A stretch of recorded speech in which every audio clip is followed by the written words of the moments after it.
देखिए प्रश्न क्रमांक 6 में क्या दिया हुआ है। एक व्यक्ति के पास कुछ कबूतर तथा कुछ गायें हैं जिनकी आंखों की कुल संख्या 120 तथा पैरों की कुल संख्या 180 है। बताइए व्यक्ति के पास कितनी गायें व कबूतर है। ओके, तो इस प्रश्न को जो है हमें हल करना है। हमें क्या दिया हुआ है, एक व्यक्ति है, उसके पास कुछ गाय हैं और कुछ कबूतर हैं। इनके आंखों की कुल संख्या 120 है और पैरों की कुल संख्या 180 है। ओके, हमें जो है गाय और कबूतर की संख्या बताना है। ओके, तो चलिए इसे हल करते हैं। देखिए हम जो है मान करके चलते हैं, क्या मानते हैं कि जो कबूतर है उनकी संख्या क्या है। तो हम जो है मान करके चलते हैं कि कबूतर की संख्या, ओके, कबूतर की संख्या कितनी है, 1 से है। ओके, वह गाय की संख्या क्या है, गाय की संख्या जो है y है। ओके, तो प्रश्न अनुसार देखिए क्या है, कबूतर व गाय की आंखों की संख्या, आंखों की संख्या कितनी है, 120 है। ओके, तो कबूतर व गाय की आंखों की संख्या कितनी है, 120 है। और कबूतर में कितनी आंख होती है, तो कबूतर में 2 आंख होती है और कबूतर की संख्या कितनी है, 1 से है, तो इसकी आंखों की संख्या कितनी होगी, 2x। ओके, प्लस वैसे ही जो गाय होती है उसमें आंखों की संख्या कितनी होती है, तो गायों में भी आंखों की संख्या 2 होती है और गाय की संख्या कितनी है, y है। तो कुल आंखों की संख्या क्या होगी, 2y। तो 2x प्लस 2y का मान कितना होगा, 120 होगा। ओके, इसे जो है समीकरण 1 मान लेते हैं। अब देखिए आगे क्या दिया है, कुल पैरों की संख्या कितनी है, 120 है। तो गाय की और कबूतर की जो पैरों की संख्या है, कुल पैरों की संख्या कितनी है, 180 है। ओके, तो देखिए एक से क्या है, एक जो है कबूतर है और कबूतर में पैरों की संख्या क्या होती है, तो कबूतर में पैरों की संख्या 2 होती है। ओके, और कबूतर की संख्या क्या होती है, और कबूतर की संख्या क्या है, तो कबूतर की संख्या है x। ओके, तो कबूतर में कितने पैर होते हैं, 2 पैर, तो पैरों की संख्या होगी 2x प्लस गाय की संख्या, गाय की संख्या क्या है, y, और गाय में कितने पैर होते हैं, तो गाय में जो है 4 पैर होते हैं। यहाँ होगा प्लस 4y बराबर कितना होगा, 180 है। ओके, इसे जो है समीकरण 2 मान के चलते हैं। ठीक है, अब देखिए समीकरण 1 से क्या होगा, 2x प्लस 2y बराबर कितना है, 120 है ना। 2x प्लस 2y बराबर कितना है, 120। यहाँ से 2 को जो है कॉमन निकाल लेंगे तो क्या होगा, x प्लस y बराबर 120। ओके, और यहाँ से x प्लस y बराबर क्या होगा, x प्लस y बराबर कितना होगा, 120/2। ओके, और 120/2 का मान कितना आएगा, तो 2 एकम 2, 2 छक्का 12, कितना आएगा, 60 आएगा। ओके, यानी कि x प्लस y का मान कितना आया, 60 आया।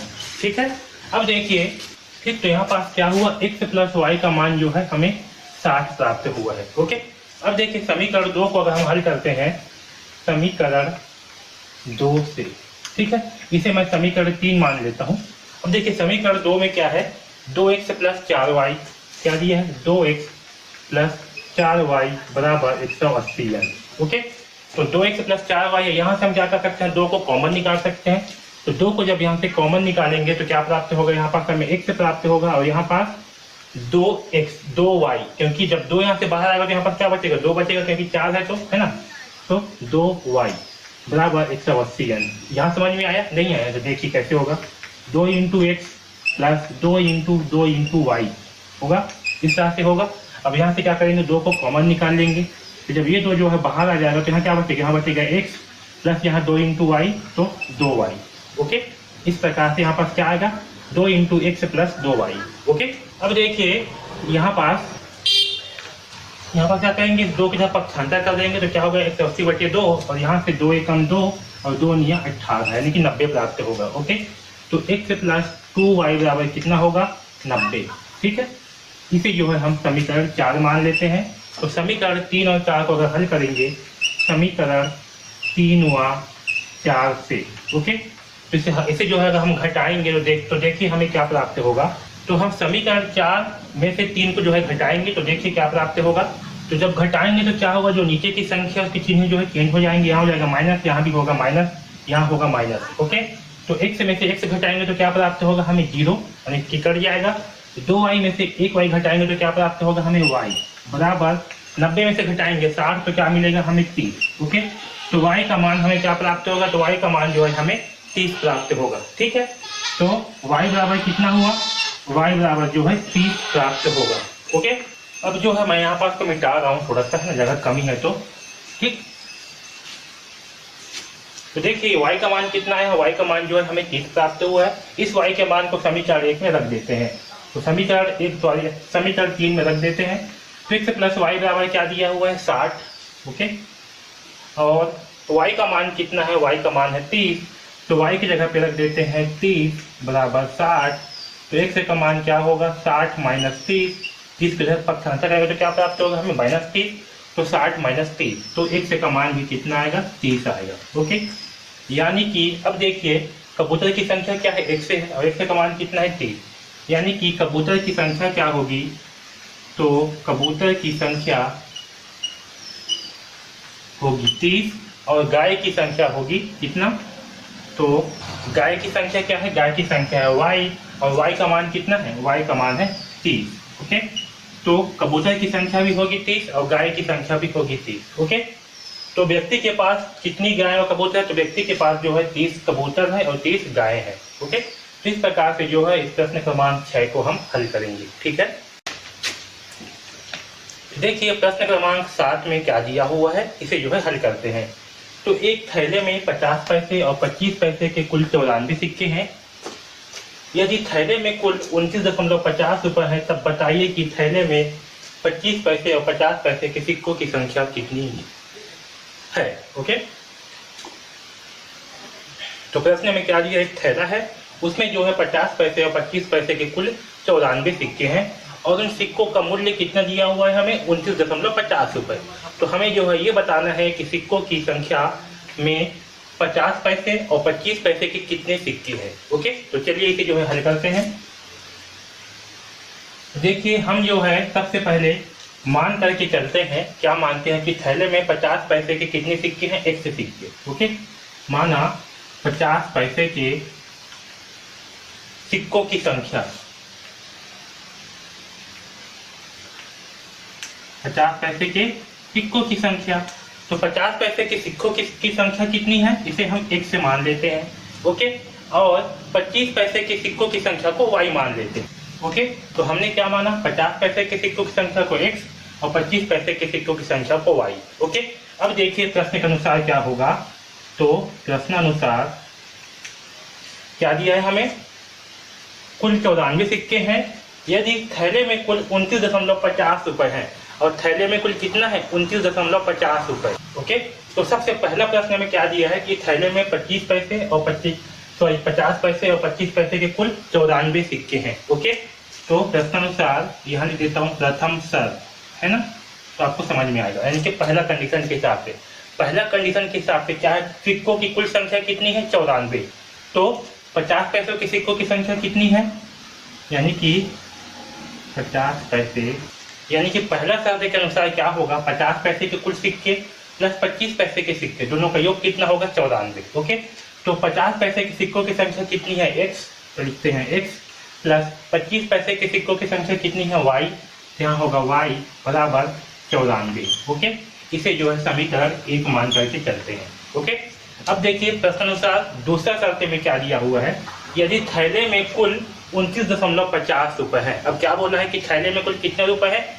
29.50 रुपये। ओके, अब देखिए 50 पैसे के सिक्कों की संख्या क्या है x से है, तो x सिक्कों का मूल्य क्या होगा, x इंटू 50 पैसे, है ना, क्या होगा x इंटू 50 पैसे। उसी प्रकार से 25 पैसे के सिक्कों की संख्या क्या है y, इसका मूल्य क्या होगा y इंटू 25 पैसे। ओके, तो प्रश्नानुसार क्या है 50 पैसे बराबर कितना है 29.50 रुपये, कितना है 29.50। ओके, तो यहाँ देखिए 50 पैसे के सिक्कों का मूल्य कितना है, तो क्या करेंगे यहाँ पास हम 50 इंटू एक्स, क्योंकि सिक्कों की संख्या कितनी है x से है, तो 50 पैसे के सिक्कों का मूल्य कितना होगा 50x प्लस 25 पैसे के सिक्कों का मूल्य, तो 25 पैसे के सिक्कों का मूल्य क्या है, तो 25 पैसे के सिक्कों की संख्या y है, तो उसका मूल्य कितना होगा 25y।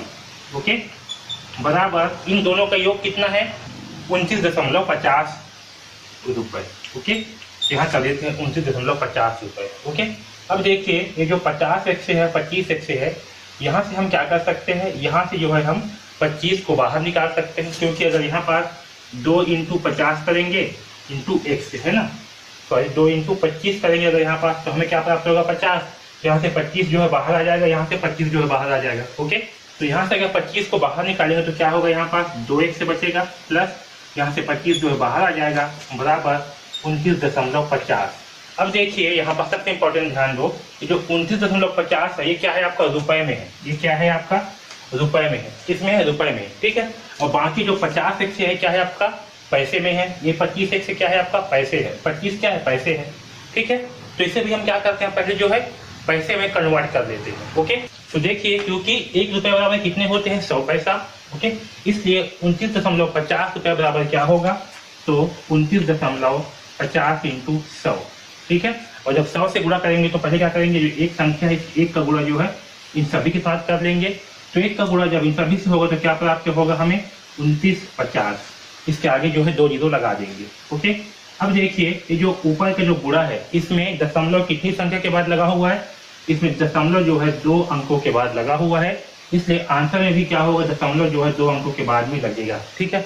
तो हमें प्राप्त होगा 2950 पैसे, ठीक है, क्योंकि दशमलव के बाद जीरो का कोई वैल्यू नहीं होता, इसलिए जीरो को मैं हटा दे रहा हूँ। तो हमें क्या प्राप्त होगा 2950 पैसे। ओके, आया समझ में। तो 29.50 रुपए का मान कितना होगा 2950 पैसे, ठीक है। अभी से आगे हल करता हूँ। तो देखिए 2x प्लस y बराबर, ठीक है। तो यहाँ से मैं 25 को क्या करूँगा, इस सब जो है पक्षांतर कर दूंगा, तो क्या होगा 2x प्लस y बराबर 2950 बटे 25 हो जाएगा। ओके, आया समझ में इतना। अब देखिए 2950 को जो है 25 से भाग करते हैं। ओके, तो चलिए इसे भाग करते हैं। तो 25 से कम 25, ओके, घटाएंगे तो कितना आएगा, 9 में से 5 घटाएंगे तो आएगा 4, 2 से 2 गया कैंसिल, यहाँ उतारेंगे 5 को। ओके, 25 से कम 25, ठीक है, घटाएंगे आएगा 0, 4 से 2 गया बचेगा 2। अब जो है इस 0 को यहाँ पास उतार देते हैं तो कितना हो गया 200, और 25 अट्ठे कितना होता है, 25 अट्ठे होता है 200। ओके, तो हमें क्या प्राप्त हुआ 118, यानी कि 2x प्लस y बराबर कितना प्राप्त हुआ हमें 118। ओके, यहाँ तक सबको समझ में आया। इसे जो है हम समीकरण 2 मानते हैं, ठीक है। अब जो है समीकरण 2 में से समीकरण 1 को क्या करेंगे घटाएंगे।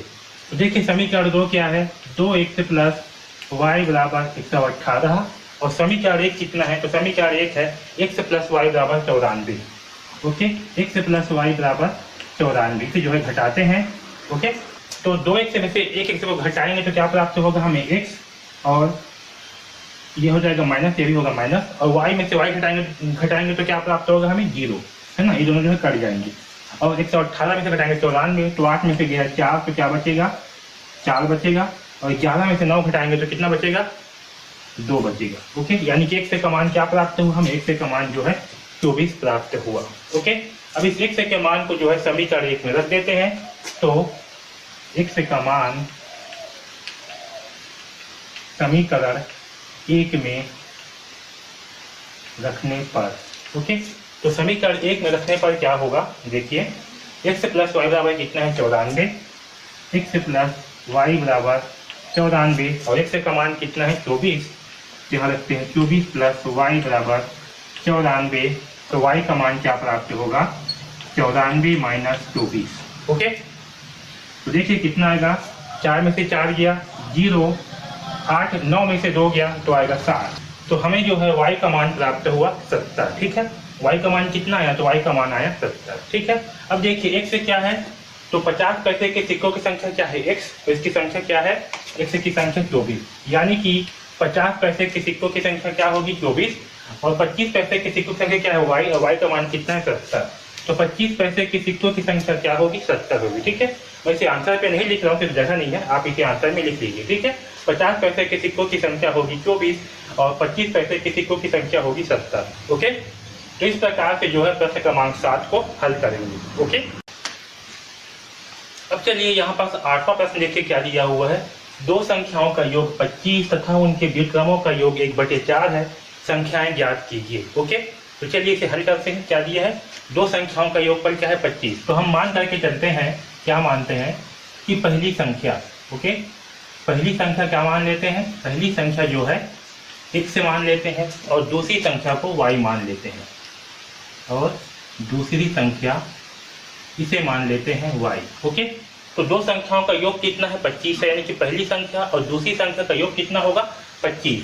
तब प्रश्नानुसार क्या है, पहली शर्त में दो संख्याओं का योग कितना है 25 है, यानी कि x प्लस y बराबर कितना होगा 25 होगा, है ना।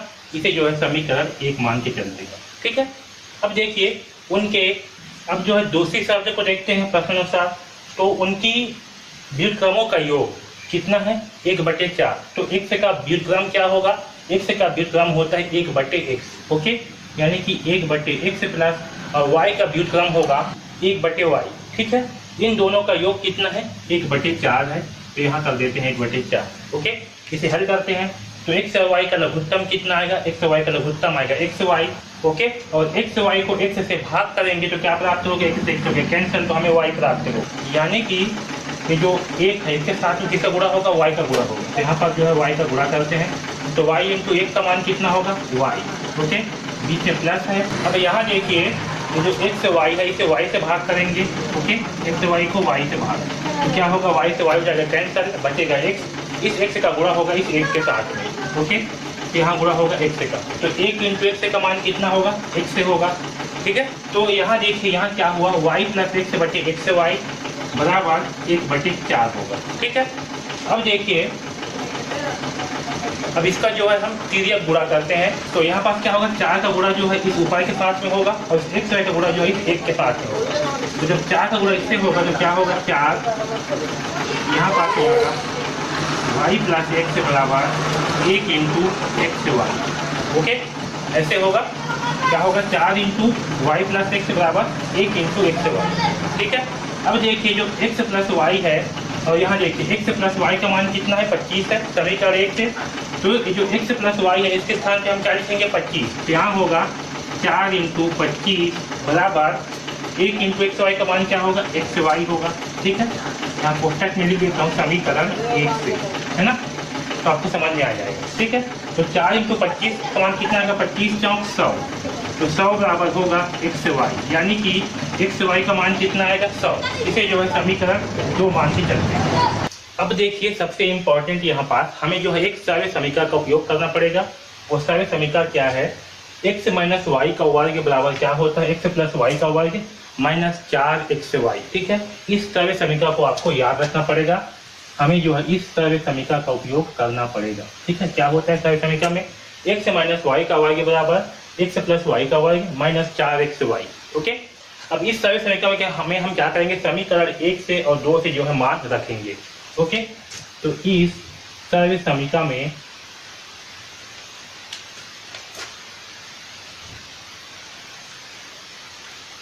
समीकरण 1 व 2 से मान रखने पर, ओके, तो समीकरण 1 क्या है, समीकरण 1 है x प्लस वाई बराबर 25, तो x प्लस वाई के स्थान पे क्या रखेंगे हम 25। तो देखिए यहाँ पर x माइनस वाई का वर्ग बराबर क्या होगा, x प्लस वाई का मान कितना है 25, तो यहाँ होगा 25 का वर्ग माइनस 4। ओके, और एक्स वाई का मान कितना है, एक्स वाई का मान है 100, यहाँ होगा 4 इंटू 100। ठीक है, अब इसे हल करते हैं, तो x माइनस वाई का वर्ग बराबर 25 इंटू 25 का मान कितना होता है 625 माइनस 4 इंटू 100 का मान होगा 400। ओके, तो अब जो है 625 में से 400 घटाएंगे, तो देखिए 625 में से घटाएंगे 400 तो क्या मिलेगा 5 2 और 2 225। ओके, तो x माइनस वाई का वर्ग बराबर कितना मिलेगा 225।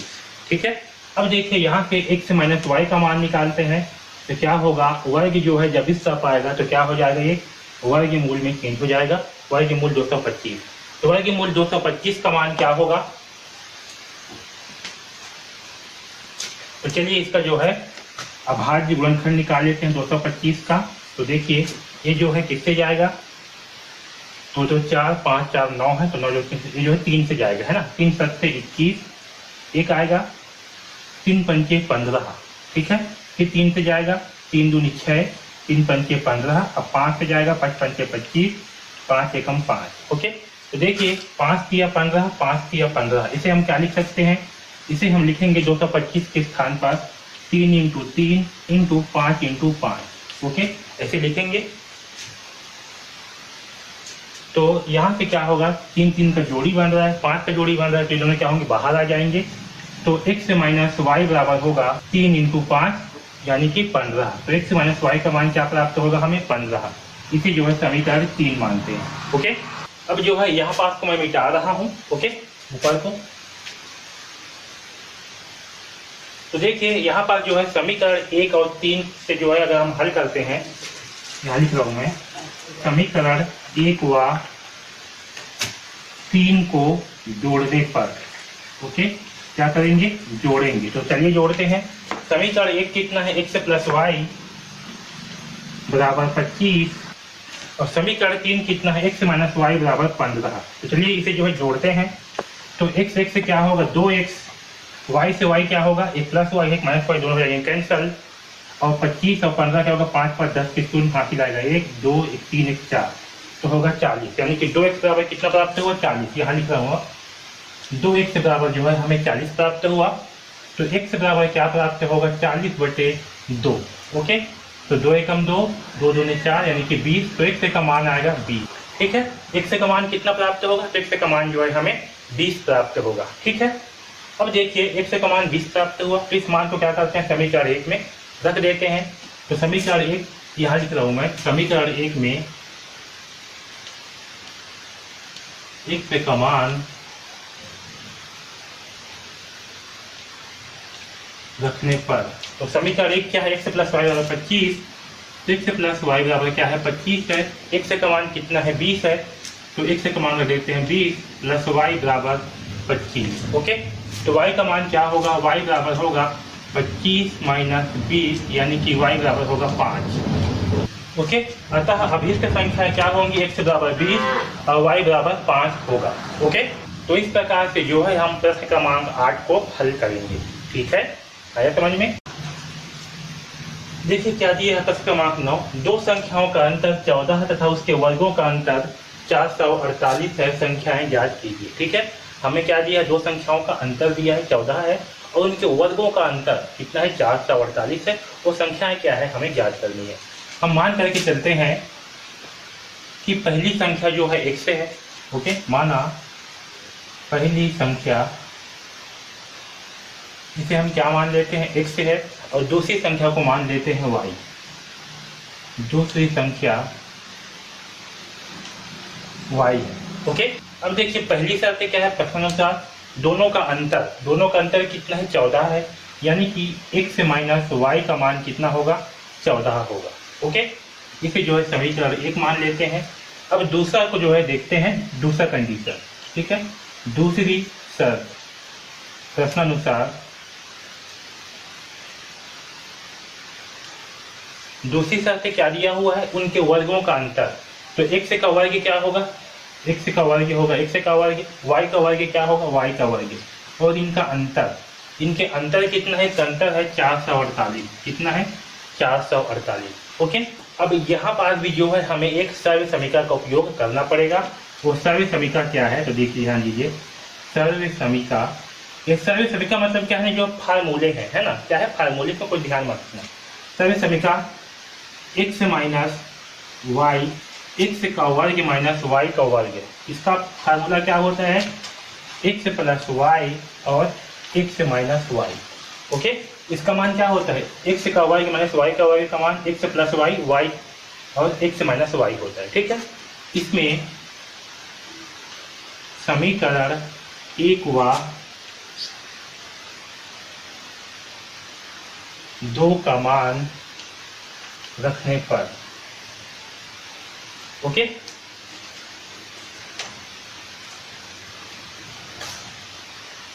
ये जो समीकरण 2 है, तो देखिए समीकरण 1 और 2 से क्या करेंगे, इसका मान रखेंगे। तो x का वर्ग माइनस वाई का वर्ग का मान कितना है, 448। तो देखिए x का वर्ग माइनस वाई का वर्ग का मान कितना है, 448। यहाँ रखते हैं 448 बराबर x प्लस वाई नहीं है, तो इसको जो है x प्लस वाई ही रखते हैं। x माइनस वाई, तो x माइनस वाई का मान कितना है, 14। यहाँ करते हैं 14। ओके, अब यहाँ से 14 की जगह पक्षांतर करते हैं तो हमें क्या होगा, x प्लस वाई का मान प्राप्त होगा। तो 448/14 बराबर x प्लस वाई। ओके, तो 448 को जो है 14 से भाग करते हैं। देखिए 448 को 14 से भाग करते हैं तो देखिए 14 दिया क्या होता है, 42 होता है। ठीक है, घटाएंगे तो यहाँ आएगा 2, उठाएंगे 8, 14 दूनी 28। ठीक है, तो भाग करने पर हमें क्या प्राप्त होगा, 32, यानी कि x प्लस वाई का मान कितना आएगा, तो x प्लस वाई का मान आएगा 32। इसे मानते हैं समीकरण 3। ओके, यहाँ तक सबको समझ में आया। x प्लस वाई का मान कितना है, 32। अब जो है समीकरण 1 व 3 को जोड़ने पर, ठीक है, समीकरण 1 क्या है, x माइनस वाई बराबर 14 और ये है x प्लस वाई बराबर 32। इसे क्या करेंगे, आपस में जोड़ेंगे। तो देखिए x से कितना होगा, 2x, एक में माइनस वाई है, एक में प्लस वाई, दोनों क्या हो जाएंगे आपस में कैंसल, बराबर 32 और 14 को जोड़ने पर कितना आएगा, तो यहाँ होगा 4 और 2 6, 1 और 3 होगा 4, कितना आएगा 46। तो x से बराबर क्या होगा, 46/2, यानी कि x से का मान आएगा 2 एकम 2, 2 दूनी 4, 2 3 6। तो x से का मान कितना आएगा, तो x से का मान आएगा 23। ओके, x से का मान जो है हमें 23 प्राप्त हुआ। अब इस मान को समीकरण 1 में रख देते हैं तो x से का मान समीकरण 1 में रखने पर, ओके, समीकरण 1 क्या है, समीकरण 1 है x माइनस वाई बराबर 14। x से का मान कितना है, 23 है, यहाँ रखते हैं 23 माइनस वाई बराबर 14। ओके, 23 को जब पक्षांतर कर देंगे तो क्या होगा, माइनस वाई बराबर 14 माइनस 23। 23 में से घटाएंगे 14 तो कितना प्राप्त होगा, तो देखिए, तो 13 में से घटाएंगे 4 तो प्राप्त होगा 9। अब देखिए यहाँ पर 14 क्या है, छोटी संख्या है, 23 क्या है, बड़ी संख्या है। ओके, तो 9 में क्या लगेगा, माइनस का चिन्ह जो है लगेगा, और दोनों साइड में क्या है, माइनस का चिन्ह है, तो इस माइनस से ये माइनस का हो जाएगा, आपस में कैंसिल हो जाएंगे। तो y का मान प्राप्त होगा हमें 9। ठीक है, अतः अभिष्ट संख्याएं क्या होंगी, यहाँ लिख देता हूँ। अतः अभिष्ट संख्याएं x बराबर 23 व y बराबर 9 होगी।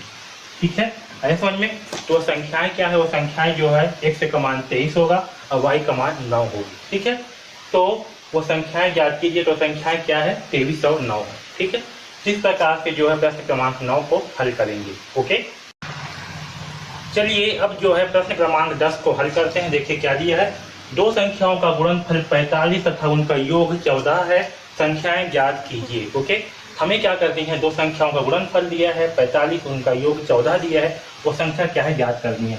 हम जो है मान करके चलते हैं, पहली संख्या क्या है और दूसरी संख्या का मान जो है y है। ओके, तब पहली शर्त में क्या दिया हुआ है, पहली शर्त प्रश्नानुसार। ओके, प्रश्नानुसार हमें क्या दिया है, दो संख्याओं का गुणनफल कितना दिया है, 45, यानी कि x इंटू वाई का मान कितना होगा, 45। ओके, इसे समीकरण 1 मान लेते हैं।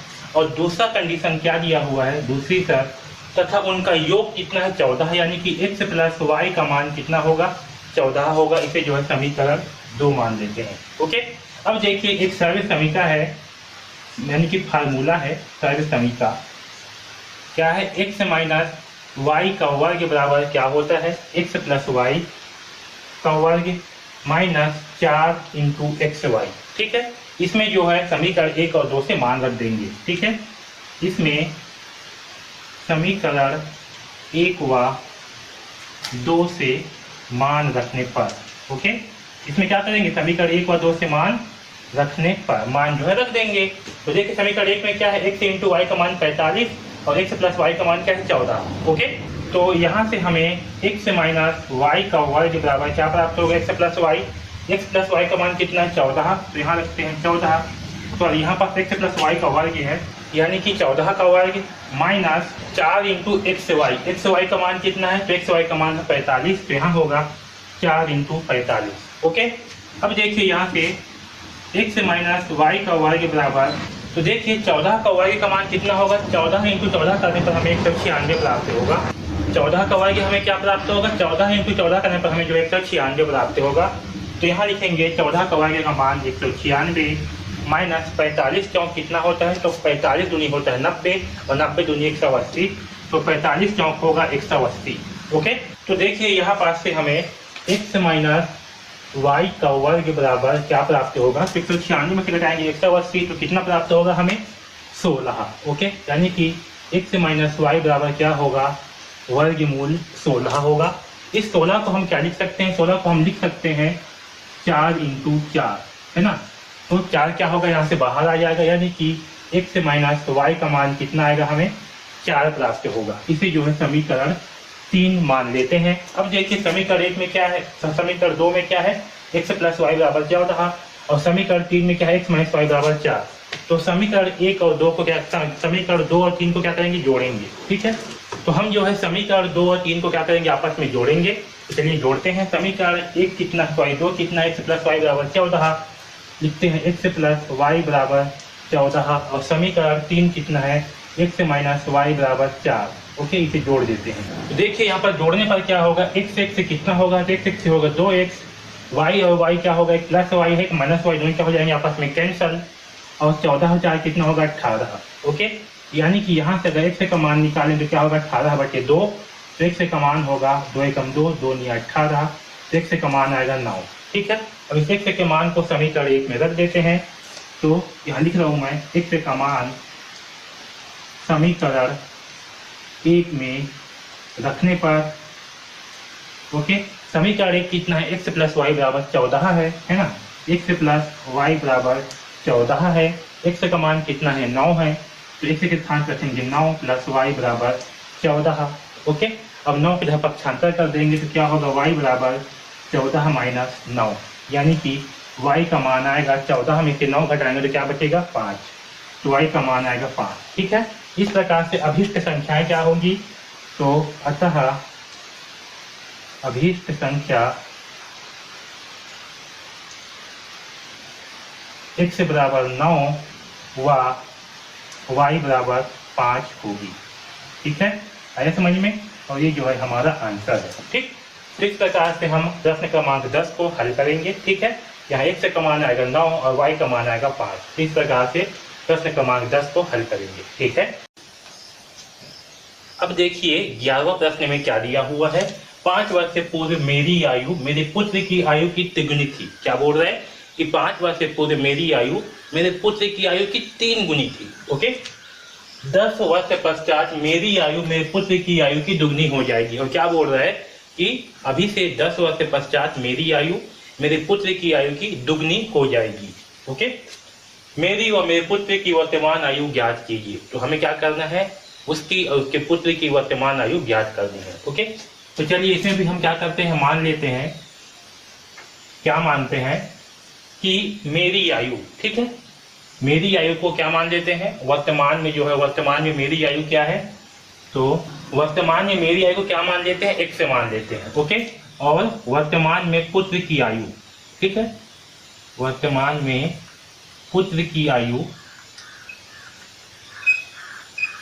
इसे मान लेते हैं y। क्या मान लेते हैं, y। अब देखिए पहला कंडीशन, तो मैं लिखता हूं प्रथम शर्त। ओके, प्रथम शर्त प्रश्नानुसार,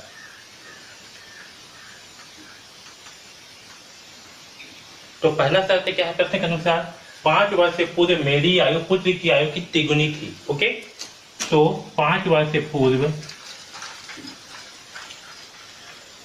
मेरी आयु, ठीक है, तो जब वर्तमान आयु क्या है, x से है, तो 5 वर्ष से पूर्व मेरी आयु क्या होगा, जैसे कि अभी आपका आयु क्या है 20 वर्ष है, ठीक है, मान के चलिए, और 5 वर्ष से पूर्व आपकी आयु क्या होगी, तो क्या करोगे, वर्तमान आयु में से 5 को घटा दोगे। वैसे ही वर्तमान आयु क्या है, x से है, तो क्या करोगे, x में से 5 को घटाओगे, है ना। तो 5 वर्ष से पूर्व आपकी आयु क्या होगी, 5 x माइनस 5। ओके, इसी प्रकार से 5 वर्ष से पूर्व पुत्र की आयु, ये भी क्या होगी, उसकी आयु में क्या करेंगे, 5 को घटा देंगे, यानी कि y माइनस 5। ओके, तो अब देखिए प्रथम शर्त के अनुसार 5 वर्ष से पूर्व मेरी आयु पुत्र की आयु की 3 गुनी थी। ठीक है, मेरी आयु क्या है, x माइनस 5, ये किसके बराबर है, पुत्र की आयु की 3 गुने के बराबर। तो पुत्र की आयु क्या है, y माइनस 5 और इसका क्या होगा 3 गुना। है समझ में? मेरी आयु पुत्री की आयु की 3 गुनी के बराबर थी, यानी कि पुत्री की आयु के साथ क्या करेंगे 3 का गुणा करेंगे। है समझ में? तो चलिए इसे जो है अब हल कर लेते हैं। तो x माइनस 5 बराबर क्या होगा 3 इंटू वाई, 3y माइनस 3 पंचे 15। ओके, अब क्या करते हैं x और y को एक साथ लेते हैं और 5 की तरफ पक्षांतर कर देते हैं। तो 3 को इस तरफ पक्षांतर करेंगे 3y को, तो क्या होगा x माइनस 3y बराबर माइनस 15 प्लस 5 होगा। तो x माइनस 3y बराबर माइनस 15 में से 5 जोड़ेंगे तो क्या प्राप्त होगा हमें माइनस 10। ओके, तो ये जो है हमें एक समीकरण प्राप्त हुआ, इसे जो है समीकरण 1 मान देते हैं। ओके, यहाँ तक सबको समझ में आया अच्छे से। अब देखिए दूसरा कंडीशन क्या दिया हुआ है, दूसरा शर्त, ठीक है। 10 वर्ष के पश्चात मेरी आयु मेरे पुत्र की आयु की दोगुनी हो जाएगी। ठीक है, कितना पश्चात 10 वर्ष के पश्चात। तो देखिए 10 वर्ष पश्चात मेरी आयु क्या होगी, जैसे कि अभी आपका वर्तमान आयु 20 वर्ष से है, तो 10 वर्ष के पश्चात आपकी आयु क्या होगी, तो आप क्या करेंगे 20 में जो है 10 जोड़ देंगे। इसी प्रकार से जब वर्तमान आयु क्या है 1 से है, तो 10 वर्ष के पश्चात की आयु क्या होगी, तो x प्लस 10 होगी। इसी प्रकार से 10 वर्ष के पश्चात पुत्र की आयु, ये भी क्या होगा y प्लस 10, इसमें भी 10 जोड़ देंगे। ओके, तो देखिए प्रश्न के हिसाब से क्या है, 10 वर्ष के पश्चात मेरी आयु पुत्र की आयु की दुगनी हो जाएगी। तो 10 वर्ष के पश्चात मेरी आयु, तो मेरी आयु क्या है x प्लस 10 है, और कितनी हो जाएगी पुत्र की आयु की दुगनी हो जाएगी। तो पुत्र की आयु क्या है y प्लस 10, और इसका क्या हो जाएगा दुगना हो जाएगा। तो यहाँ पर 2 से गुणा कर देंगे। है समझ में इतना? ठीक है, अब चलिए इसे जो है हल करते हैं। तो x प्लस 10 बराबर क्या होगा 2 इंटू वाई, 2y 2 इंटू 10 पे होगा 20। ओके, अब 2y को इधर पक्षांतर कर देंगे तो क्या होगा x माइनस 2y, और 10 को इधर पक्षांतर कर देंगे तो क्या होगा 20 माइनस 10। तो x माइनस 2y बराबर क्या प्राप्त होगा हमें, 20 में से घटाएंगे 10 तो क्या प्राप्त होगा हमें 10।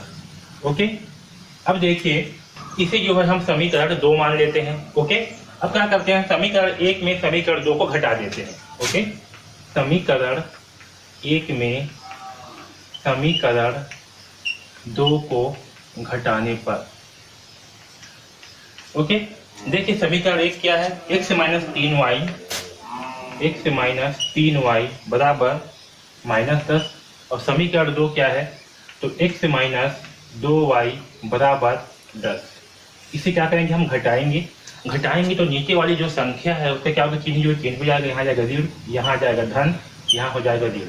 ओके, अब देखिए x में से x से क्या हो जाएगा, क्योंकि प्लस है एक क्या है माइनस है, दोनों हो जाएंगे कैंसल, और यहाँ है माइनस 3y, यहाँ है प्लस 2y, तो क्या बचेगा यहाँ पर माइनस y बराबर 10, माइनस 10 और माइनस 10 क्या हो जाएंगे माइनस 20। ओके, अब देखिए दोनों साइड में क्या है माइनस है, तो क्या होंगे माइनस से माइनस जो हो जाएगा आपका कैंसल, तो y बराबर क्या प्राप्त होगा हमें 20। ठीक है, y का मान हमें क्या प्राप्त हुआ 20। अब इस मान को समीकरण 1 में रख देते हैं। तो y का मान समीकरण 1 में रखने पर, ठीक है, तो समीकरण 1 क्या है, समीकरण 1 है x माइनस 3y बराबर माइनस 10, तो x माइनस 3y बराबर माइनस 10, y का मान क्या है 20, तो रख देते हैं x माइनस 3 इंटू 20 बराबर माइनस 10, तो क्या होगा देखिए x माइनस 20 दिया 60। ओके, तो 20 दिया होगा 60, माइनस 60 बराबर माइनस 10। अब यहाँ से जो है 60 जब पक्षांतर करेंगे तो क्या होगा x से बराबर 60 माइनस 10, 60 क्या हो जाएगा आपका धन में हो जाएगा, क्योंकि आपके पास किस में ऋण में है, तो पक्षांतर के बाद क्या हो जाएगा धन, तो 60 माइनस 10, तो x का मान क्या प्राप्त होगा 50। ओके, है समझ में? तो x का मान आया 50, y का मान आया 20, और हमें क्या निकालना था, हमें जो है निकालना था मेरे पुत्र की वर्तमान आयु ज्ञात करिए। ओके, और वर्तमान में मेरी आयु क्या है x से है, x यानी कि 50 वर्ष। ठीक है, यहाँ होगा 50 वर्ष, और मेरे पुत्र की आयु y क्या होगी, y होगा आपका 20 वर्ष। आया समझ में? तो हमें जो है वर्तमान आयु निकालना था, तो वर्तमान में मेरी आयु होगा x और पुत्र की आयु होगा 20। इसे आप अच्छे से लिख लेना कि वर्तमान में मेरी आयु 50 वर्ष से होगी और मेरे पुत्र की आयु 20 वर्ष से होगी, इस प्रकार से। ओके, तो प्रश्न क्रमांक 11 को जो है इस प्रकार से हम हल करेंगे। ओके, चलिए अब जो है प्रश्न क्रमांक 12 को हल करते हैं। देखिए क्या दिया है, दो स्थानों ए और बी की दूरी 70 किलोमीटर है। यदि कारें ए और बी चलना प्रारंभ करती हैं, यदि वे एक दिशा में चलती हैं तब 7 घंटे बाद एक दूसरे से मिलती है, और यदि वे एक दूसरे की ओर चलती हैं तब 1 घंटे बाद मिलती हैं। कारों की चाल ज्ञात की। ओके, तो देखिए प्रश्न में क्या बोला है कि दो कार हैं ए और बी। ओके, और ए और बी की दूरी, ठीक है, मान चलो कि ए कार जो है यहाँ पास है और बी कार जो है यहाँ पास है। ठीक है, ये आपका ए है, ये बी है। इन दोनों के बीच की दूरी क्या है, 70 किलोमीटर है। ओके, और ये दोनों कारें जब एक ही दिशा में चलती है, यानी कि इसी डायरेक्शन पे चल रही है दोनों कार, ए कार भी और बी कार। ओके, तब 7 घंटे बाद जो है ये मान चलो कि यहाँ पास जो है मिल जाते हैं। इसमें बिंदु सी मानता हूँ। कितने घंटे बाद, 7 घंटे बाद यहाँ पास जो है आकर के मिलते हैं। आया समझ में, ये आपका पहला कंडीशन है। ठीक है, यदि वे एक दिशा में चलती हैं तब 7 घंटे बाद एक दूसरे पर मिलती है, यानी कि यहाँ पास क्या हो रहे हैं, 7 घंटे बाद एक दूसरे से मिल रही है। ओके, और यदि वे एक दूसरे की ओर चलती हैं तब 1 घंटे बाद मिलती है। कारों की चाल ज्ञात कीजिए। ओके, और देखिए अगर वे एक दूसरे के विपरीत डायरेक्शन पे चलते हैं, यानी कि ये आपका ए बिंदु है, ये आपका बी बिंदु है, और अगर कारें जो है ए जो है इस डायरेक्शन पे चलता है और बी जो है इस डायरेक्शन पे चलता है, तो वो दोनों जो है इस बिंदु पर 1 घंटे में जो है मिल रहे हैं। आया समझ में, जो प्रश्न है वो समझ में आया। अब जल्दी से हल करते हैं। ठीक है, तो देखिए ए और बी के बीच की दूरी क्या है, 70 किलोमीटर है। ओके, तो देखिए ए और बी के बीच की दूरी क्या है, 70 किलोमीटर। ये ए और बी है, इसके बीच की दूरी क्या है, 70 किलोमीटर। ओके, पहली कार ए से चलना प्रारंभ करती है और दूसरी कार जो है बी से चलना प्रारंभ करती है एक ही दिशा में। ओके, तब मान करके चलते हैं कि दोनों कार जो है बिंदु सी पर एक दूसरे से मिलती है। ओके, इस स्थिति में जो है हम मान करके चलते हैं कि कार ए की चाल क्या है, x किलोमीटर प्रति घंटा, मैं थोड़ा सा इंग्लिश में लिख दिया हूँ, है ना, किलोमीटर प्रति घंटा है, और बी की चाल y किलोमीटर प्रति घंटा। ओके, तो देखिए चाल का फार्मूला क्या होता है, चाल बराबर क्या होता है, चाल बराबर होता है दूरी बटा समय। ठीक है, चाल बराबर क्या होता है, दूरी बटा समय। ठीक, तो अब देखिए पहली कार द्वारा चली गई दूरी, तो पहली कार क्या है ए, और ए के द्वारा कितना दूरी चला गया है, तो देखिए ए के द्वारा AC दूरी तय की गई है। कितनी दूरी तय की है, AC दूरी। ओके, अब यहाँ समझिए, देखिए चाल बराबर क्या होता है, दूरी बटे समय। ओके, पहली कार की चाल क्या है, x है, तो चाल के स्थान पर लिखेंगे x। ओके, दूरी कितना दूरी तय की है, तो A से लेकर के C की दूरी तय की है, यानी कि AC। ओके, बटे समय, समय कितना घंटा लगा है, तो यहाँ से यहाँ तक तय करने में 7 घंटे का समय लगा है, तो बटे 7। ओके, तो यहाँ से AC का मान निकालेंगे तो क्या प्राप्त होगा, 7 का पक्षांतर कर देंगे, तो यहाँ होगा 7x बराबर AC, यानी कि AC का मान कितना होगा, 7x। तो पहली कार द्वारा तय की गई दूरी AC बराबर कितना होगा, 7x। ओके, आया समझ में। इसी प्रकार से दूसरी कार द्वारा तय की गई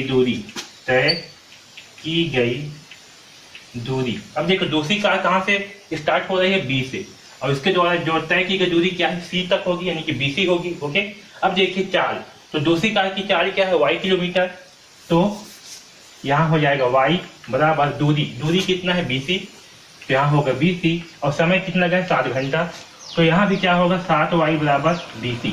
ओके, ठीक है, यहाँ तक जो है सबको समझ में आया। अब देखिए ये जो AC है, AC का मान क्या होगा, AC बराबर AB प्लस BC होगा, AB प्लस BC होगा। ठीक है, AC का मान कितना है, तो AC का मान है 7x, यहाँ करते हैं 7x।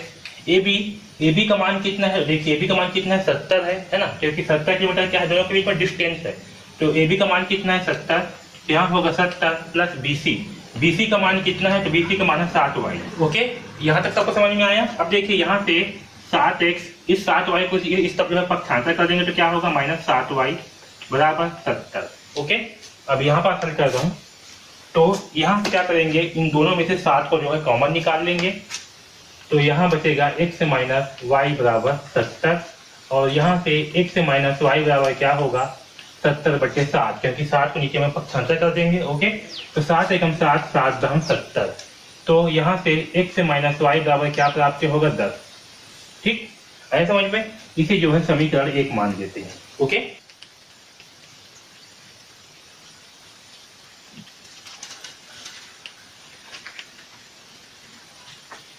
अब देखिए दूसरी कंडीशन क्या है, जब वे कार जो है एक दूसरे की ओर चलना प्रारंभ करते हैं, यानी कि ए जो है यहाँ चल रहा है और बी जो है इस ओर चल रहा है, तो वे दोनों जो है बिंदु पी पर एक दूसरे से मिलते हैं। ओके, कहाँ मिलते हैं? बिंदु पी पर एक दूसरे से मिलते हैं। और ए और बी के बीच दूरी कितना है? 70 किलोमीटर ही है ना? दूरी कितना है आपका? 70 किलोमीटर ही। ओके, तो अब यहाँ पर देखिए, और वो दोनों कार जो है इस पी बिंदु पर कितने समय में मिलते हैं? तो 1 घंटे में जो है मिलते हैं। या देखिए 1 घंटे बाद मिलती है ना? यानी कि ए जो है इस बी से 1 घंटे बाद कहाँ मिल रहा है? बिंदु पी पर मिल रहा है। तो यहाँ भी देखिए, अगर यहाँ से हम चाल बराबर निकालें, क्या होता है? दूरी बटे समय होता है। ओके, और पहली कार, तो अब जो है इस दूसरा कंडीशन के हिसाब से देखिए, पहली कार द्वारा चली गई दूरी कितना होगा? एपी होगा। अब देखिए एपी, तो चाल कितना है पहली कार का? पहली कार का चाल है x किलोमीटर, तो चाल के स्थान पे रखेंगे x लिखेंगे। दूरी क्या है? एपी, यहाँ होगा एपी। और समय, तो समय कितना लगा? समय जो है 1 घंटा लग रहा है। ओके, तो आपका एपी का मान क्या प्राप्त होगा? एपी का मान जो है x पे, एक पे जहाँ पक्षांतर कर देंगे तो क्या होगा? x से होगा, यानी कि एपी का मान कितना होगा? x से होगा। तो पहली कार द्वारा चली गई दूरी एपी बराबर कितना होगा? तो एपी बराबर होगा x। ओके, इसी प्रकार से दूसरी कार द्वारा चली गई दूरी, ठीक है, दूसरी कार द्वारा चली दूरी, ठीक है, दूरी क्या होगा आपका? बीपी होगा, है ना? क्योंकि बीपी तक जो है क्या कर रहा है? दूरी तय कर रही है। अब देखिए बीपी का मान क्या होगा? तो पहली कार की चाल कितना है? तो सॉरी, दूसरी कार की चाल कितना है? वाई। और दूरी क्या है? दूरी है आपका बीपी, ठीक है, तो यहाँ लिखते हैं बीपी बटे समय कितना लगा है? तो समय जो है 1 घंटा लगा है ना? तो यहाँ से बीपी का मान कितना आएगा? एक को जहाँ पक्षांतर करेंगे तो y इंटू एक्स होगा, तो बीपी का मान कितना आएगा? y आएगा। ओके, तो बीपी का मान क्या प्राप्त होगा हमें? y। ठीक, अब देखिए इस यहाँ से जो है इस एपी बराबर क्या होगा? एपी बराबर एपी, सॉरी एपी बोलता हूँ, एबी बराबर क्या होगा? एपी प्लस पीबी, या इसको हम बीपी भी बोलेंगे। ओके, अब देखिए एबी का मान कितना है? तो एबी का मान है 70। एपी का मान कितना है? तो एपी का मान है आपका कितना? एपी का मान है x प्लस बीपी, बीपी का मान कितना है? तो बीपी का मान है y। ओके, तो x प्लस y बराबर क्या प्राप्त हुआ हमें? 70। इसे हम x प्लस y बराबर 70 भी लिखेंगे। ठीक है, इसे जो है समीकरण 2 मान लेते हैं। अब देखिए समीकरण 1 क्या है? x माइनस y बराबर 10। समीकरण 2 क्या है? x प्लस y बराबर 70। ओके, अब यहाँ पास मैं मिटा रहा हूँ। ठीक है, हमें क्या निकालना है? हमें जो है कारों की चाल ज्ञात करनी है, ये ध्यान रखना। ओके, अब देखिए हम क्या करेंगे? समीकरण 1 और 2 को आपस में जोड़ देंगे। तो समीकरण 1 व 2 को जोड़ने पर, ओके, अब देखिए समीकरण 1 कितना है? तो समीकरण 1 है x माइनस y बराबर 10। और समीकरण 2 कितना है? तो समीकरण 2 है x प्लस y बराबर 70। ओके, इसे हम क्या करेंगे? जोड़ेंगे। तो चलिए जोड़ते हैं। तो देखिए x और x कितना होगा? 2x माइनस वाई और प्लस वाई क्या हो जाएंगे? दोनों आपस में कट जाएंगे, बराबर 10 और 70 कितना होगा? 80। ओके, अब यहाँ से x बराबर क्या होगा? 80 बटे 2, 2 की तरफ पक्षांतर कर देंगे। तो 2 एकम 2, 2 चौक 8 और 2 शून्यम 0। ओके, तो x का मान कितना आएगा? तो x का मान आएगा 40। ठीक है, अब देखिए इस x का मान को क्या करते हैं? समीकरण 1 में रख देते हैं। तो x का मान समीकरण 1 में रखने पर, और समीकरण 1 कितना है? x माइनस y बराबर 10। ओके, x का मान कितना है? 40 माइनस y बराबर 10। ओके, अब देखिए यहाँ क्या है? माइनस y हो जाएगा, 40 की तरफ पक्षांतर कर देंगे तो क्या होगा? 10 माइनस 40 होगा। ओके, और माइनस y बराबर क्या होगा? 10 माइनस 40, तो यहाँ पर क्या प्राप्त होगा? माइनस 30, माइनस से माइनस हो गया कैंसल, तो y का मान आएगा 30। ठीक, और x और y क्या थे? x और y जो है कारों की चाल थी, यानी कि पहली कार की चाल x बराबर कितना होगा? 40 किलोमीटर प्रति घंटा। वही दूसरी कार की चाल y बराबर कितना होगा? 30 किलोमीटर प्रति घंटा। कितना होगा? 30 किलोमीटर प्रति घंटा। ठीक है, तो इस प्रकार से जो है हम कार्बन की चाल को निकालेंगे। आया समझ में? तो इस प्रकार से इस प्रश्न क्रमांक 12 को हल करेंगे। ठीक है, अब देखिए प्रश्न क्रमांक 13 में क्या दिया हुआ है। एक विद्यालय के 2 कमरे ए और बी, एक विद्यालय में 2 कमरे हैं, कमरे ए और कमरे बी। ओके, में कुछ विद्यार्थी बैठे हैं। दोनों कमरे में क्या है, विद्यार्थी जो है बैठे हुए हैं। जब ए से 10 विद्यार्थी बी में भेज दिए जाते हैं, जब क्या करते हैं, ए से जो है 10 विद्यार्थी को कमरे बी में जब भेज दिया जाता है तो दोनों कमरे में विद्यार्थियों की संख्या समान हो जाती है। और जब 20 विद्यार्थी बी से एक में भेज दिए जाते हैं तब ए के विद्यार्थियों की संख्या बी से दुगनी हो जाती है। प्रत्येक कमरे के विद्यार्थियों की संख्या ज्ञात कीजिए। ओके, तो हमें क्या दिया हुआ है, एक विद्यालय है, उसमें 2 कमरे हैं, कमरे ए और बी। तो जब कमरे ए से 10 विद्यार्थी को बी में भेज दिए जाते हैं तो दोनों कमरे में क्या होती है, विद्यार्थियों की संख्या समान हो जाती है। लेकिन जब कमरे बी से जब 20 विद्यार्थी को कमरे बी से ए में भेज दिए जाते हैं तब ए में विद्यार्थियों की संख्या बी से दुगनी हो जाती है। ओके, तो हमें जो है प्रत्येक कमरे में कितने विद्यार्थी हैं ये जो है निकालनी है। तो हम जो है इसे हल करते हैं। तो हम जो है मान करके चलते हैं, माना कि कमरे ए में विद्यार्थियों की संख्या, क्या मानते हैं, कमरे ए में हम जो है मान करके चलते हैं कि कमरे ए में विद्यार्थियों की संख्या 1 से है और कमरे बी में विद्यार्थियों की संख्या y है।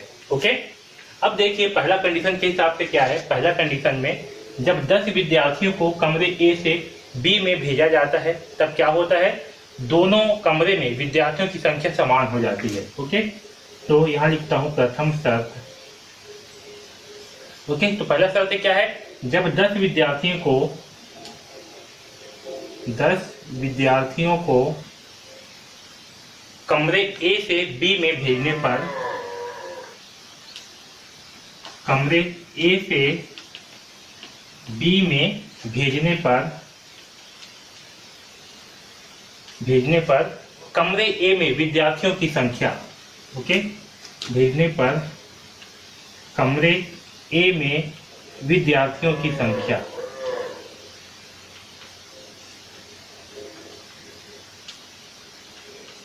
तो देखिए जब कमरे ए में कितने विद्यार्थी हैं, 1 से विद्यार्थी हैं। अब 1 से विद्यार्थी में से क्या किए हमने, 10 विद्यार्थी को कमरे बी में भेज दिए। ओके, तो कमरे ए में कितने विद्यार्थी हो जाएंगे, जैसे कि अगर कमरे ए में 20 विद्यार्थी हैं और 10 को भेज देंगे तो हम क्या करेंगे, 20 माइनस 10 करेंगे। उसी प्रकार से जब कमरे ए में 1 से विद्यार्थी हैं, कितने विद्यार्थी हैं, 1, और 10 विद्यार्थी को बी में भेजेंगे तो क्या करेंगे, यहाँ पास माइनस 10 कर देंगे, है ना, क्योंकि 10 विद्यार्थी क्या होंगे, कमरे ए से बी में जाएंगे इसलिए। ओके, अब देखिए जो कमरे बी है आपका, क्या है, कमरे बी में विद्यार्थियों की संख्या,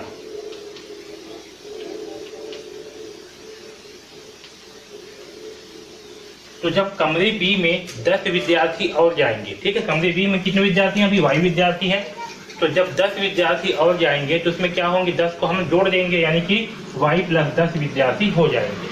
ओके, तो कमरे बी में कितने विद्यार्थी हो जाएंगे, 10 विद्यार्थी जाने के बाद y प्लस 10। ओके, अब देखिए क्या है, जब 10 विद्यार्थी जाते हैं तो कमरे ए और बी में क्या होती है, विद्यार्थियों की संख्या समान होती है। इसका मतलब क्या है कि 1 से माइनस 10 बराबर y प्लस 10 होगा। ओके, यहाँ तक सबको समझ में आया। अब देखिए y को इधर पक्षांतर कर देता हूँ मैं, तो 1 से माइनस y बराबर 10 इधर पक्षांतर कर दूंगा तो क्या होगा, 10 प्लस 10, यानी कि 1 से माइनस y बराबर कितना हो जाएगा, 20। ओके, इसे जो है मैं समीकरण 1 मान लेता हूँ। ओके, अब देखिए दूसरा कंडीशन क्या है, दूसरी शर्त ये है कि जब 20 विद्यार्थी बी से ए में भेज दिए जाते हैं तब ए के विद्यार्थियों की संख्या बी से दुगनी हो जाती है। अब क्या होंगे कि 20 विद्यार्थी कमरे बी से ए में भेजने पर,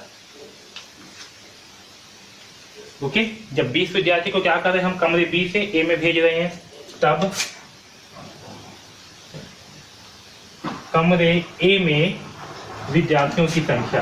अब देखिए जब कमरे बी से क्या करते हैं, 20 विद्यार्थी को कमरे ए में भेज रहे हैं तो कमरे ए में विद्यार्थियों की संख्या क्या होगी, पहले कितना था, 1 से था, अब जब 20 को भेज देंगे तो कितना हो जाएगा, 1 से प्लस 20। ओके, तो यहाँ होगा 1 से प्लस 20, और जो कमरा बी है वहां से क्या हो रहा है, 20 विद्यार्थी जो है कमरे ए में जा रहे हैं, तो कमरे बी में विद्यार्थियों की संख्या क्या होगी, पहले y था, अब 20 को क्या किए वहां से कमरे ए में भेज दिए, तो क्या होगा y माइनस 20, यहाँ हो जाएगा y माइनस 20। ओके, अब देखिए इस कंडीशन पे क्या हो रहा है, तब ए के विद्यार्थियों की संख्या बी से दुगनी हो जाती है।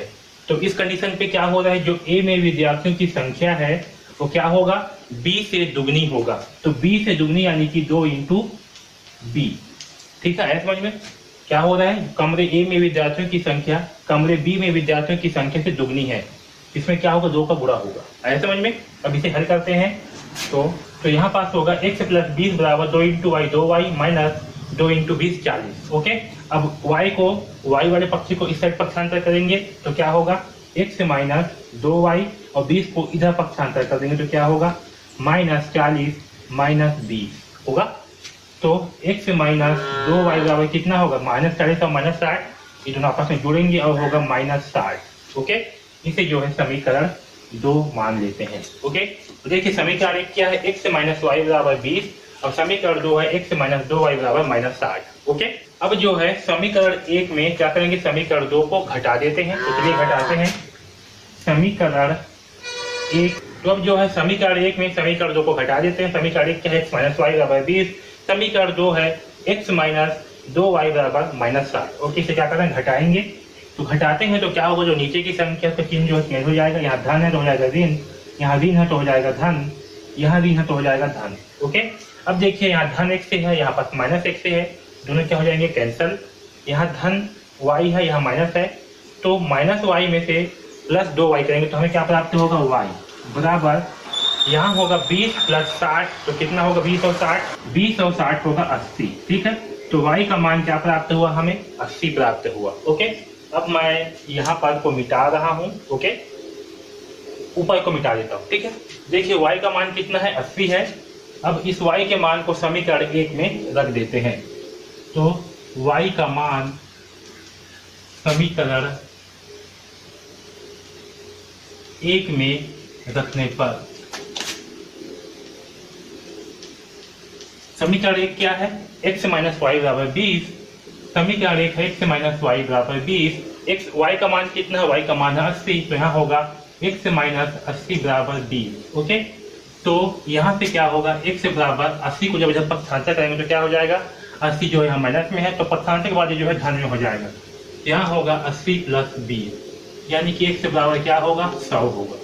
ठीक है, आया समझ में। तो x का मान जो है 100 होगा और y का मान जो है 80 होगा। अब देखिए x क्या है, तो कमरे ए में विद्यार्थियों की संख्या क्या है, x है। ओके, तो अतः कमरे ए में विद्यार्थियों की संख्या होगी 100 और कमरे बी में विद्यार्थियों की संख्या होगी 80। है समझ में। तो इस प्रकार से जो है हम इस प्रश्न क्रमांक 13 को हल करेंगे। ओके, है समझ में। अब देखिए प्रश्न क्रमांक 14 क्या दिया हुआ है, जब किसी आयत की लंबाई में 5 इकाई की कमी तथा चौड़ाई में 2 इकाई की वृद्धि कर दी जाती है। आयत में क्या कर रहे हैं, 5 इकाई की कमी कर रहे हैं और चौड़ाई में 2 इकाई की वृद्धि कर रहे हैं, तब उसका क्षेत्रफल 80 वर्ग इकाई हो जाता है। ओके, उसका क्षेत्रफल कितना हो जाता है, 80 वर्ग इकाई हो जाता है। जब उसकी लंबाई में 10 इकाई की वृद्धि करते हैं और चौड़ाई में 5 इकाई की कमी करते हैं। ओके, अब क्या कर रहे हैं, लंबाई में जो है 10 इकाई की वृद्धि कर रहे हैं और चौड़ाई में जो है 5 इकाई की कमी कर रहे हैं, तो आयत का क्षेत्रफल 50 वर्ग इकाई हो जाता है। आयत की लंबाई और चौड़ाई हमें ज्ञात करनी है। ओके, तो चलिए इसे जो है हल करते हैं। देखिए हमें क्या करना है, आयत की लंबाई और चौड़ाई ज्ञात करनी है। तो जो चीज हमें ज्ञात करनी होती है उसे हम क्या मान लेते हैं, उसे हम x और y मान लेते हैं। तो मान करके चलते हैं कि आयत की लंबाई, ठीक है, आयत की लंबाई क्या है, आयत की लंबाई जो है वो x है। ठीक है, और आयत की चौड़ाई क्या है, तो आयत की चौड़ाई जो है उसे y मान लेते हैं। ठीक है, आयत की चौड़ाई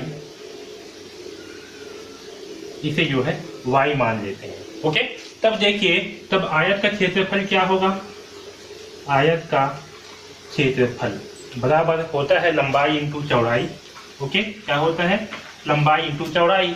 तो लंबाई कितना है, x है और चौड़ाई कितनी है, चौड़ाई जो है y है। तो आयत का क्षेत्रफल क्या होगा, x y होगा आयत का क्षेत्रफल। ठीक, आयत का क्षेत्रफल बराबर कितना होगा, x इंटू वाई। ओके, अब देखिए पहली शर्त के अनुसार क्या है, जब आयत की लंबाई में 5 इकाई की कमी तथा चौड़ाई में 2 इकाई की वृद्धि कर दी जाए। ओके, तो आयत की लंबाई में क्या कर रहे हैं, 5 इकाई की कमी कर रहे हैं। इनकी लंबाई कितनी है x, इसमें क्या कर रहे हैं 5 इकाई की कमी कर रहे हैं, यानी कि x से -5 कर रहे हैं। ओके, और चौड़ाई में 2 इकाई की वृद्धि कर रहे हैं। ओके, तो क्या कर रहे हैं, उसकी लंबाई में 5 इकाई की कमी यानी कि 1 से -5 और चौड़ाई में 2 इकाई की वृद्धि यानी कि 1 से +2। तब उसका क्षेत्रफल 80 वर्ग इकाई कम हो जाती है। उसका क्षेत्रफल कितना हो जाता है, 80 वर्ग इकाई कम हो जाता है। तो देखिए आयत का क्षेत्रफल क्या होता है, लंबाई की चौड़ाई, तो लंबाई ये आपका क्या है, लंबाई ये आपका चौड़ाई है। इसका क्षेत्रफल क्या होगा, 80 वर्ग मीटर कम होगा, और क्षेत्रफल क्या है, x इंटू वाई है ना। तो x इंटू वाई माइनस क्या हो जाएगा 80, क्योंकि 80 वर्ग इकाई क्या हो रहा है, कम हो जा रहा है समझ में। तो x -5 इंटू x + 2 बराबर क्या होगा, x y -80। ओके, अब चलिए इसे जो है हल करते हैं। तो यहाँ क्या है, x -5 इंटू x + 2, इसे मैं यहाँ हल कर रहा हूँ, x -5 इंटू x + 2 है ना। तो जब इसका आपस में जो है मल्टीप्लाई करेंगे, गुणा करेंगे, तो हमें देखिए क्या प्राप्त होगा। पहले क्या होगा, x का गुणा जो है x + 2 के साथ में होगा, फिर क्या है -5, तो -5 का गुणा जो है x + 2 के साथ में होगा। तो x इंटू x कितना होगा, x का वर्ग, x इंटू 2 कितना होगा 2x, -5 इंटू x क्या होगा -5x है ना, क्योंकि माइनस का प्लस है तो क्या होगा -5x, -5 इंटू +2 क्या होगा -10 होगा। तो यहाँ से हमें क्या प्राप्त होगा, यहाँ से हमें x का वर्ग 2x - 5x, तो क्या प्राप्त होगा हमें -3x होगा -10। ठीक है, क्योंकि यहाँ पास कितना है 2x है और -5, तो यहाँ क्या प्राप्त होगा हमें -3x जो है प्राप्त होगा। ओके, यहाँ पर देखिए पहली शर्त के अनुसार क्या है, जब किसी आयत की लंबाई में 5 इकाई की कमी कर दी जाए, जब आयत की लंबाई में क्या करेंगे 5 इकाई की कमी करेंगे, तो क्या होगा, हमें क्या प्राप्त होगा x -5, क्योंकि x में क्या होगा 5 कम होगा, तो कितना होगा x -5। ओके, तथा चौड़ाई में 2 इकाई की वृद्धि कर दी जाए। जब चौड़ाई में 2 इकाई की वृद्धि करेंगे तो क्या होगा, चौड़ाई में 2 इकाई जो है जुड़ जाएगा, तो क्या होगा आपका y + 2।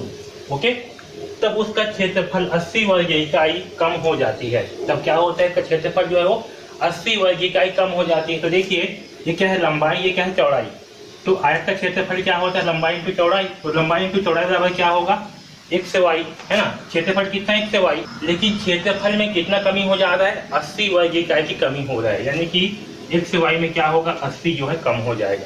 आया समझ में। तो हमें प्राप्त होगा x -5 इंटू वाई + 2, यानी कि लंबाई इंटू चौड़ाई बराबर क्षेत्रफल में कितना कमी, 80 का कमी। आया समझ में। अब इसे जो है हल करते हैं, इसे मैं यहाँ पास हल कर रहा हूँ, x -5 इंटू वाई + 2। ओके, तो यहाँ पास होगा x into y + 2 -5 into y + 2। Okay, अब इसका जो है गुणा करते हैं, तो x इंटू वाई बराबर कितना होगा x y plus x into 2 बराबर कितना होगा 2x -5 इंटू वाई कितना होगा -5y होगा, क्योंकि यहाँ माइनस है प्लस, तो क्या होगा -5y, -5 इंटू +2 तो क्या होगा -10।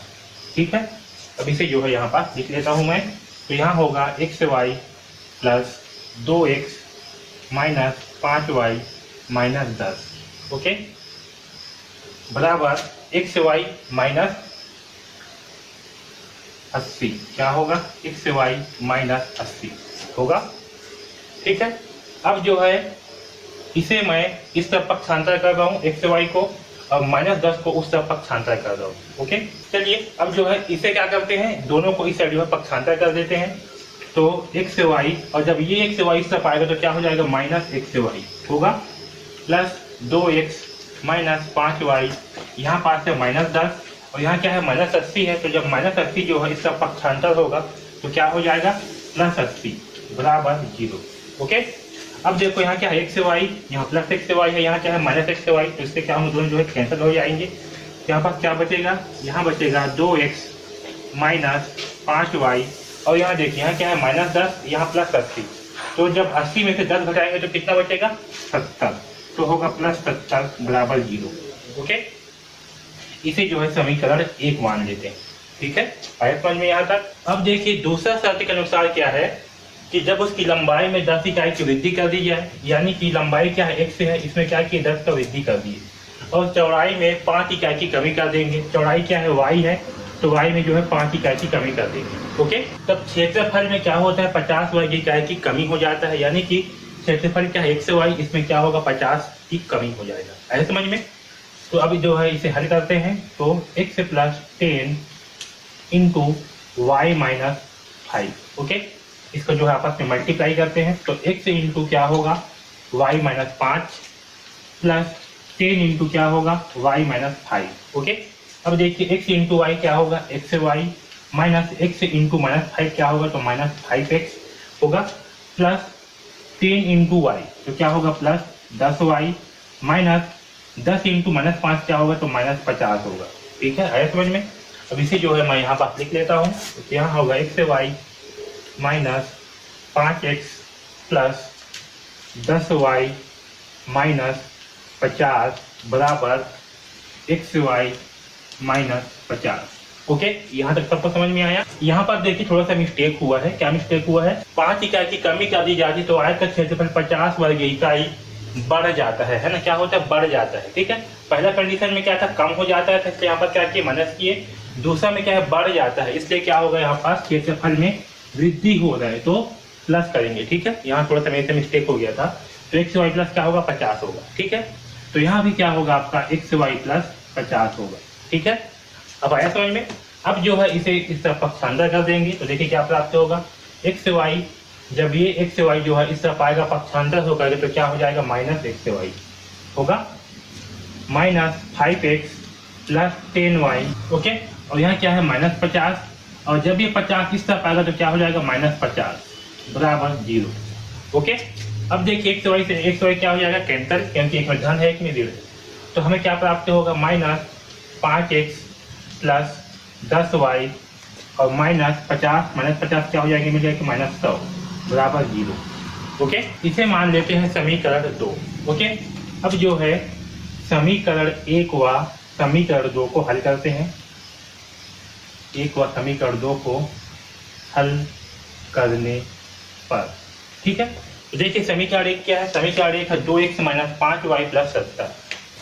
2x माइनस 5y प्लस 70 बराबर 0। और समीकरण 2 क्या है, समीकरण 2 है minus 5x plus 10y minus 100 बराबर 0।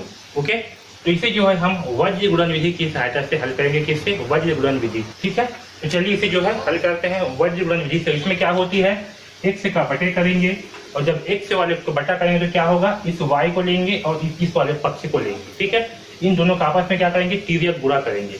तो इसके जो संख्या है 5 माइनस 5 इसका गुणा होगा माइनस 100 से, और ये जो 10 है तो 10 के पहले क्या करेंगे माइनस लगाएंगे तो माइनस 10 का गुणा होगा इस 70 से। आए समझ में, क्या करेंगे माइनस 5 का गुणा होगा माइनस 100 से तो माइनस 5 इंटू माइनस 100, फिर बीच में जो है माइनस का चिन्ह लगाते हैं मतलब लगा दिए माइनस का चिन्ह, फिर 10 का गुणा होगा इस 70 से तो 10 इंटू 70। ठीक है, बराबर y बटे y के साथ में क्या होगा इस y वाले पार्ट को छोड़ेंगे। ठीक है, और इसके आगे से यानी कि इस साइड वाले जो पक्ष है यहाँ क्या है 70 और क्या है नीचे में माइनस 100, तो इस 70 का गुणा होगा माइनस 5 से, यहाँ करेंगे 70 गुणी माइनस 5, बीच में लगाएंगे माइनस, ये 100 है क्या है माइनस 100 तो माइनस 100 यहाँ कर रहा हूँ माइनस, चलो यहाँ लिखता हूँ माइनस, फिर क्या है माइनस 100 तो इस माइनस 100 का गुणा होगा किसके साथ 2 के साथ तो गुणी 2। आया समझ में, इस प्रकार से। अब जो है एक करेंगे क्या करेंगे बटे 1, ये भी आपका बराबर में होगा बटे 1 वाले में इस वाले पक्ष को छोड़ेंगे और जो आपका x का गुणा होगा यानी कि 2 का गुणा होगा 10 के साथ में तो 2 इंटू 10, बीच में लगाएंगे माइनस का चिन्ह है, यहाँ क्या है माइनस 5 तो माइनस 5 गुणित और क्या होगा माइनस 5। ठीक है, माइनस 5। ठीक, यहाँ तक आया सबको समझ में कैसे कैसे हुआ फिर बता रहा हूँ। पहले जो है x वाले पार्ट को लेंगे तो x वाले पार्ट को छोड़ देंगे, x का बटे में माइनस 5 का गुणा होगा माइनस 100 से तो माइनस 5 गुणित होगा माइनस 100, बीच में लगाएंगे माइनस का चिन्ह, फिर यहाँ प्लस 10 है तो 10 का गुणा होगा 70 से। ठीक है, बराबर y के बटे में करेंगे तो क्या होगा y के आगे का जो पक्ष है उसको पहले लेंगे यानी कि 70 गुणित माइनस 5, फिर बीच में होगा माइनस 100 गुणित 2। ऐसे समझिए, फिर 1 का बटे होगा, 1 आ जाएगा तो इसको छोड़ देंगे आखिरी वाले पार्ट को, x और y का जो है आपस में तिर्यक गुणा होगा तो 1 का बटे होगा 2 इंटू 10 माइनस यहाँ पर क्या है माइनस 5 तो माइनस 5 इंटू माइनस 5। ऐसे समझ में, अब इसे मैं यहाँ पास आगे हल कर रहा हूँ, ऊपर को मिटा रहा हूँ। हमें क्या करना है, आयत की लंबाई और चौड़ाई जो है ज्ञात करना है। इसे याद रखना है, क्या करना है हमें, आयत की लंबाई और चौड़ाई जो है ज्ञात करनी है। ठीक है, जहाँ पास आयत की लंबाई क्या है, x है, और चौड़ाई जो है y है। इन दो चीजों को याद रखना। ठीक है, मैं इसे मिटा रहा हूँ। अब देखिए x का बटे में क्या होगा, तो x का बटे -5 इंटू -100, तो क्या होगा, ऋण और ऋण क्या हो जाएंगे, धन हो जाएंगे, और 100 इंटू 5 पे हो जाएगा 500, यहाँ आएगा 500। ठीक है, बीच में क्या है -10 इंटू 70, तो -10 इंटू 70 कितना होगा, -700 होगा, यहाँ हो जाएगा -700। ठीक, 10 इंटू 70 -700 होगा। ठीक है, बराबर। अब देखिए y के पक्ष में क्या आएगा, तो y बटे y के नीचे में क्या है, 70 इंटू -5, तो कितना होगा, 7 पंचे 35, यानी कि -350। और यहाँ देखिए क्या है, माइनस इंटू -100, तो माइनस माइनस क्या हो जाएंगे, धन। ओके, और धन 100 इंटू 2 यानी कि 200, यहाँ पास आएगा +200। ठीक है, बराबर। यहाँ पर जो है 1 का बटे में आएगा, इसे भी आगे मिटा देता हूँ। यहाँ क्या होगा, 2 इंटू 10, इसका मान होगा 20, माइनस बीच में क्या है, ऋण और ऋण क्या हो जाएगा, धन। ओके, यहाँ क्या होगा, ऋण और ऋण धन हो जाएगा, तो धन 5 इंटू -5, तो क्या प्राप्त होगा, -25, तो यहाँ आएगा -25। ठीक, यहाँ तक जो है सबको समझ में आया। अब जो है इनका आपस में घटा लेते हैं, तो देखिए 1 से बटे क्या होगा, 500 में से घटाएंगे -700, तो प्राप्त होगा हमें -200। ओके, बराबर। y का बटे में है -350 में से घटाएंगे 200, तो क्या प्राप्त होगा हमें, -150, बराबर 1 बटे 20 में से घटाएंगे -25, तो हमें क्या प्राप्त होगा, -5। ठीक है, अब इसे भी मैं यहाँ पास से मिटा दे रहा हूँ। ओके, तो अब देखिए यहाँ से हम पहले जो है x बटे -2 का तुलना जो है 1 बटे 5 से करेंगे, तो x बटे -200 बराबर 1 बटे -5 होगा। ओके, तो यहाँ से जो है x का मान निकालेंगे, तो -200 के जब पक्षांतर करेंगे तो क्या हो जाएगा, ये जो है ऊपर में आ जाएगा और नीचे में आएगा बटे -5, माइनस से माइनस जाएगा कैंसल, और 200 को जो है 5 से भाग करेंगे, तो देखिए कितना आएगा, 5 चौके 20 और 5 शून्य 0, तो कितना प्राप्त हुआ, 40। ओके, तो x बराबर कितना प्राप्त होगा हमें, x बराबर जो है 40 प्राप्त होगा। ठीक है, इसी प्रकार से आप y का भी मान निकालते हैं, तो y बटे -150 बराबर 1 बटे -5 करेंगे। ठीक है, यहाँ पास भी 150 इधर पक्षांतर कर देंगे, तो y बराबर -150 बटे -5 होगा। ठीक है, माइनस से माइनस जाएगा कैंसल, 5 एकम 5, 5 3 15, 5 शून्य 0, तो y का मान जो है हमें 30 प्राप्त होगा। क्या होगा, y का मान 30। ठीक है, और यहाँ पास इस प्रश्न में हमें जो है आयत की लंबाई और चौड़ाई निकालना था। यहाँ पास आयत की लंबाई क्या था, x था, और चौड़ाई जो है y था, यानी कि आयत की लंबाई x बराबर कितना है, 40। ओके, और आयत की चौड़ाई